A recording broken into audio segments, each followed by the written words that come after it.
मेरे भाई, जैसा कि अख्तरुल ईमान साहब ने कहा कि मैं सीमांचल को इसलिए नहीं आया कि मैं इलेक्शन लड़ूं या किसी हैदराबाद के लोग को लाकर यहां पर चुनाव लड़ाऊं। मैं सीमांचल को आकर वोट देने की बात इसलिए तो नहीं कर रहा हूं कि खुदा ना खास्ता मैं अपने जमीर को जाकर बेच दूं। वैसे दुनिया में कोई ऐसा शख्स माइका लाल पैदा नहीं हुआ जो असदुद्दीन ओवैसी को खरीद सके। अल्हम्दुलिल्लाह।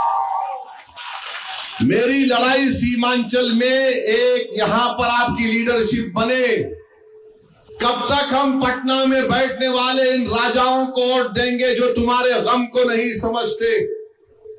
मेरे अजीज दोस्तों, मेरे बुजुर्गों, मेरी इज्जतदार माँ और बहनों और बिलखुसूस नौजवानों, ये लड़ाई तुम्हारी है, याद रखो।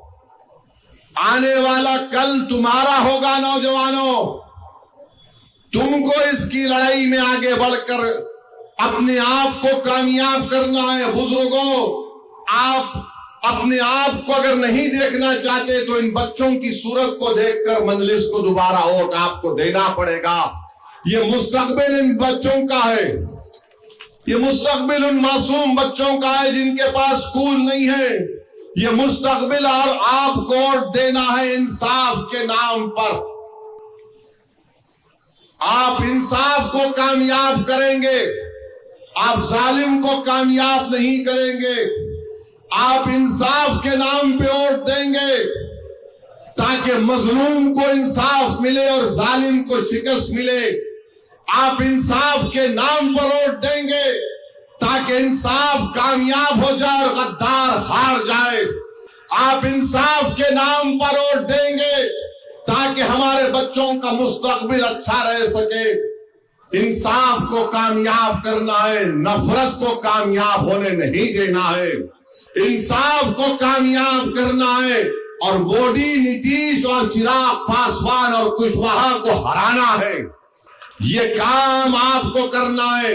इंसाफ को आप कामयाब करेंगे तो आपकी सीमांचल की सरजमीन पर आपकी एक सियासी क़यादत बनेगी इंशाअल्लाह ताला।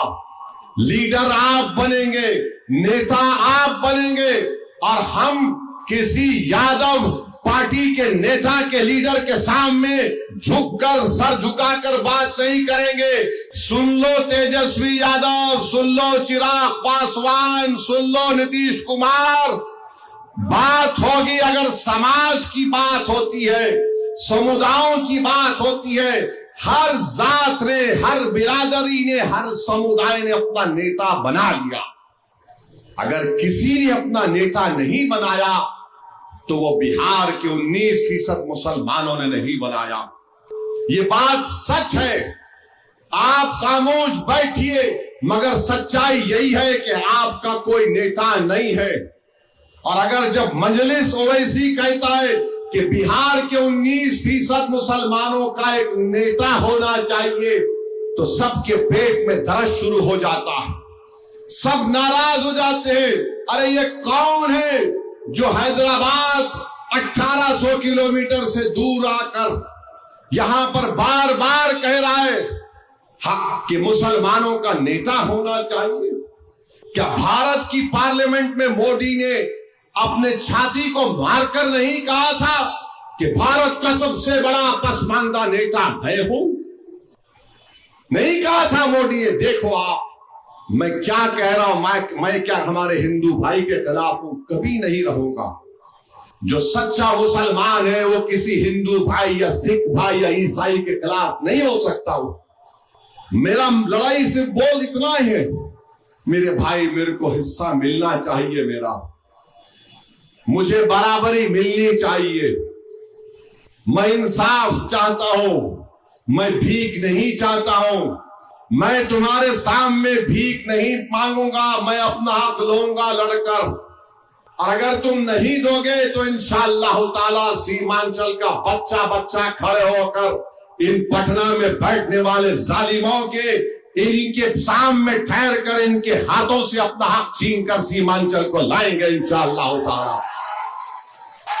ये बात हम कर रहे हैं। कौन सी बुरी बात हो रही है बताओ? कौन सी बुरी बात हम कर रहे हैं? नहीं नहीं, मजलिस ये कर रही है, मजलिस वो कर रही है। अरे मजलिस क्या नहीं कर सकती हम जानते।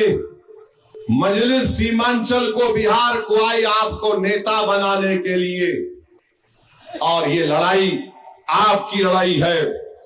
मेरी आपसे गुजारिश है कि आप खास तौर से हमारे नौजवान लड़के और लड़कियां, आप एक एक वोट का सही इस्तेमाल करिए।